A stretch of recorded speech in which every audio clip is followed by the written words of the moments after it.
It has been long debated what university is wide receiver U. Is it LSU? Is it Alabama? Is it Ohio State? Is it Clemson? Well, I think one man has single handedly changed this whole debate and put their university above the rest. That one man is none other than Ohio State offensive coordinator Brian Hartline.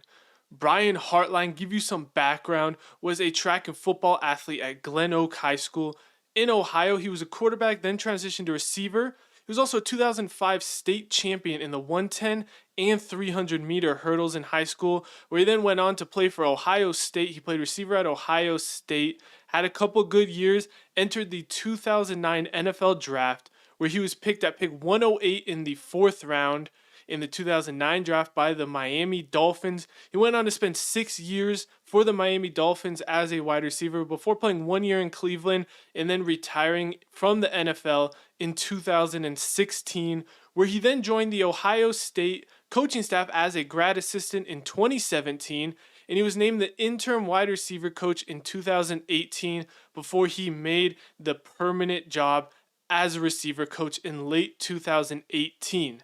He had a great NFL short career, moving on to coaching. He was then named in 2020 AFCA's 35 under 30 coaching. It's basically the 35 best coaches under 35. He was named that for the AFCA and also the National Recruiter of the Year by 247 Sports. So you're wondering, who is this dude? Where did he come from? And he's a wide receiver coach. He was then promoted to the pass game coordinator in 2021 and then the OC in 2023 after turning down multiple other opportunities at other schools to stay at Ohio State. So you're wondering, why is Brian Hartline coming to this? I heard his name when he played in the NFL. Cool, he's the OC, but what has he done? He is one of obviously the greatest recruiters and coaches of wide receivers, and the receiver talent that he has turned out to the NFL is absolutely insane. Let me just go ahead and build the picture for the NFL talent that Brian Hartline has coached or recruited since he was there at Ohio State. His first year in Ohio State, he was able to help coach Paris Campbell and Terry McLaurin. Paris Campbell just got a decent contract with the Giants. Terry McLaurin, we all know, is a Pro Bowl wide receiver in the NFL. That was in his first year, and all the other guys he's coached since being there. Garrett Wilson, 10th overall pick, Offensive Rookie of the Year. Chris Olave, 11th overall pick. Jamison Williams, he recruited to Ohio State, which was the 12th overall pick. Jackson Smith and Jigba, the 20th overall pick from last year. Marvin Harrison, currently probably going to be a top 3 pick in next year's draft. Emeka Ibuka, probably a top 20 pick in next year's draft class. They have Carnell Tate from IMG there, who's getting even more hype than Marvin Harrison when he was young. People are comparing this dude to Marvin Harrison in camp right now. He has coached and recruited 4 current first-round picks, probably 2 more first-round picks next year, and a Pro Bowl receiver in his first year. We can debate wide receiver U, but to have this much insane talent coming out of Ohio State made me have to question, who is Brian Hartline and what is going on at Ohio State? Because you just don't see that much talent at one position year after year after year from one university. So let's go ahead and get into, you might be wondering, he has this great talent, but what did he do? Were they great recruits coming out? I want to go ahead and look at his recruiting class because I think recruiting is a very big part of what Brian Hartline has been doing at Ohio State. And it's not just about getting the best receivers. I'll go over in a minute some of the recruiting backgrounds of these guys coming out of high school. But first, I want to paint a picture of the type of receivers Brian Hartline likes. If you heard all those receivers, there's a common theme between those receivers. I like to think that there's 3 types of receivers based when it comes to a receiver. Now, obviously, when you get to like the top of the top receivers, they're going to be a combination of them. That's what makes them special. But overall, I think there's 3 types of receivers. You have first your contested catch receiver. This is guys like Mike Williams, T. Higgins, Michael Pittman. These are your Drake London. These are your big body receivers, really good at contested catches and using their size and ball skills to win. Then you have your more athletic freak gadget kind of receiver. You know, think of like Kadarius Toney's, Curtis Samuels, You know, those kind of players where they're kind of the players where you say once you get the ball in their hands, they're special. That's the kind of another type of receiver that a lot of people see. Then there's the third type of receiver, which is the receivers I personally scout myself, and the type of receivers we see at Ohio State, and that's your separators. These are dudes who know how to run routes, know how to read defenses, and just get open. They might not be the fastest, they might not be the biggest, but these dudes know how to run routes and get open.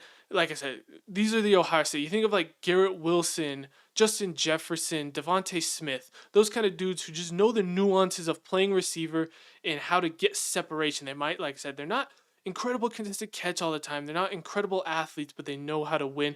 And those are the type of dudes that Brian Hartline has been targeting and the type of dudes that have been winning. Like JSN isn't a crazy athlete, but he gets open. Garrett Wilson, he's a good athlete, but he's not a crazy athlete, but he gets open.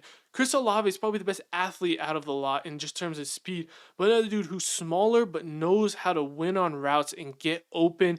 Terry McLaurin, the same thing a while ago back at Ohio State. So now let's go ahead and get into these recruiting profiles. These are all from 247 Sports when these guys were coming out of high school. His first recruiting class that Brian Hartline was really in control of was the 2019 recruiting class, where they got Garrett Wilson, who is a 5-star, 99 comp rating. So the comp rating is 0 to 100.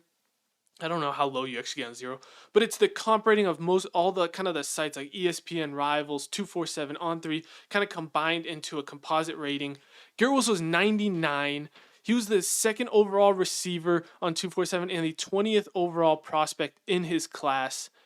Also that same year, recruited Jamison Williams, a 4-star dude, 96.2 comp rating. He was the 13th overall receiver and the 82nd overall prospect. So Garrett Wilson was the number 2 dude in that class. He was number 1 on, I think 247 had him as number 1, but comp rating he was number 2. So he was high up there, but Jamison Williams was 13th receiver. He wasn't as highly rated, only a 4-star Garrett Wilson. Moving on to 2020, this was a solid class. He got Julian Fleming, who's still there at Ohio State. He was a 5-star, 99.79 comp rating. He was the number 1 receiver and the number 3 overall prospect. So, I mean, expect big things. If you're a college football fan, Julian Fleming's got a ceiling because, like, this dude was a dude coming out of high school. But they got him. They got JSN, 5-star recruit, 98.5. He was the number 5 receiver and the 29th overall. So, I mean, just looking from a recruiting standpoint, he got the number 1 and the number 5 receiver. That's a damn good unit. But don't stop there. He also got G. Scott Jr., another dude still on the team trying to get some playing time, but there's just so many good receivers there. 4-star receiver, 97 comp rating, and the number 10 receiver. So he got 3 top 10 receiver recruits in 2020, which is absurd. Only one of those dudes has even left the school at this point in JSN, so they still got 2 of those dudes. And then we get in the 2021 class, which are the dudes you're going to be hearing about a lot this year. First up, we got Emeka Ibuka. He recruited a 5-star, 99.45 comp rating, number 1 receiver in the class, number 10 overall. That's his 3 years of being the head recruit. He gets the number 2 receiver, the number 1 receiver, the number 1 receiver. That's just absurd at the receiver position. Marvin Harrison is another guy he got in that class. Marvin Harrison was only a 4-star, 95 comp rating. He was the number 14 receiver and 97th overall. So you're talking like, if you look at Marvin Harrison, you're like, yeah, but it's not Brian Hartline. Marvin Harrison was just always a dude. Marvin Harrison was only a 4-star. He was the number 14 receiver. It's not like he was the number 1 dude, but he came in Brian Hartline. Brian Hartline knew what he was looking for in these dudes, and these dudes just have all the talent. He's helping them put it together. 2022, he wasn't any special. He got a lot of good talent. He got a couple 4-star guys in there. And then I want to highlight his 2023 recruiting class. He got Brandon Innes, a 5-star, 98.5 comp rating. He was the number 5 overall receiver and the number 35 overall prospect. And then, dude, a lot of you guys are hearing about that I mentioned earlier. Carnell Tate, 5-star, 97.16 comp rating, number 9 overall, number 9 receiver, number 59 overall. He's a dude that's getting tons of hype right now. They also got 2 other 4-stars. If you're wondering where else you've heard Carnell Tate's name, it was actually what prompted me to make this video. If you watch the Bishop Sycamore documentary, he's one of the dudes that mossed one of the Bishop Sycamore dudes from IMG, if you're wondering who that is, because I saw him and I was like, hey, that's Carnell Tate. See, he went to IMG, huge dude. But that's just an insane recruiting track to get all those dudes And then the amount of talent from those dudes that have then gone on to play in the NFL is just absurd. And I'm excited to see where Hartline goes because this is just something that caught my attention. I'm like, you don't put that much talent at one position if you're not you like he's got to be doing something special. There's something right to produce that much talent at the receiver position in the NFL. He's currently the offensive coordinator at Ohio State and said he'd be interested at competing for a national championship potentially as a head coach elsewhere. But his main goal, he has said, is to be a coach in the NFL. I think right now he could easily be a receiver coach in the NFL. We've seen the things he teaches his dudes translate to the NFL. I mean, Chris Olave and Garrett Wilson, two dudes who like came out recently under Brian Hartline, like they're NFL ready dudes. They step on the field day one. They're going to be really good. I think JSN can follow in that same mold.